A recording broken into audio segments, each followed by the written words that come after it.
munaasabada ay xilka kula kala wareegayeen taliyaha cusub ee qaybta booliska gobolka Sool iyo taliyihii hore ee qaybta booliska ayaa ka qabsoontay xarunta qaybta booliska ee magaalada Laascaanood iyadoo xilka u kala wareejiyay taliye ku-xigeenka ciidanka booliska Soomaaliland Maxamuud Ducaale Warsame Waxle iyadoo ay munaasabada ka soo qayb galeen gudoomiyaha gobolka Sool Cabdiqani Maxamuud Tiire iyo saraakiil iyo mas'uuliyiinta laamaha ammaanka gooreen waxaa hadalka qaatay taliyihii hore ee qaybta booliska Generaal Dhexe Saleebaan Ducaale Warsame Dhagacade waxaan halkan ka salaamayaa taliyaha ciidanka booliska Jamhuuriyadda Soomaaliland Cabdullaahi Fadal Iimaan waxaan kaloo halkan ka salaamayaa taliyaha xigeenka ciidanka booliska Jamhuuriyadda Soomaaliland oo safar shaqo u jooga gobolka Laascaanood oo goobta nala fadhiya waxaan salaamayaa gudoomiyaha gobolka iyaga Laascaanood oo isna goobta fadhiya waxaan kaloo salaamayaa taliyaha qaybta booliska ee cusub ee goobta fadhiya oo isna ansaaka xilka ku wareejin doona qaybta booliska gobolka Laascaanood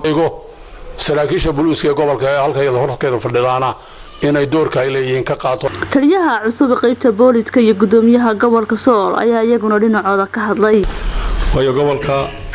qofka la yiri amnigiisa lagu wareejiyay arrin fudud maaha ilaahay inoo sakhiro ma baad ay wuxuu ku soconaya ilaahay waxaan ka baryaynaa inuu inoo sakhiro innaguna iyadoo barasaabku inoo hogaaminayo gobol marka laga hadlay barasaabku inoo hogaaminayo haddii ilaahay dirti gacmaha isu qabsano waxaan hubaa meesha inuu socono waynu gaarina tin iyo soo dhaweyn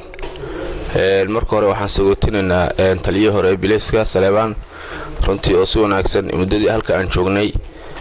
si wanaagsan kulli shaqo wanaagsan iyo odaynimo iyo guurtinimo iyo bilaysnimo iyo ciidanimo muujiyay muddo 6 bilood aan halka joogay muddada runtii shaqo wanaagsan mana dhex martay taliye xilligan Laascaanood ama gobolka Sool waxaan oran karnaa waa waqtigii siyaasiyan ay ugu deganeed ugu wanaagsanayd waan ugu mahad celinayaa saraakiishii bilayska ahayd ee har iyo habeenba u taagneyd galiyahan ugu fiican yahay ciidanka bilayska uma keenin shacbiga deegaankuna gacantiisu leeyay waayo ciidan iyo shacbiga wada shaqeynay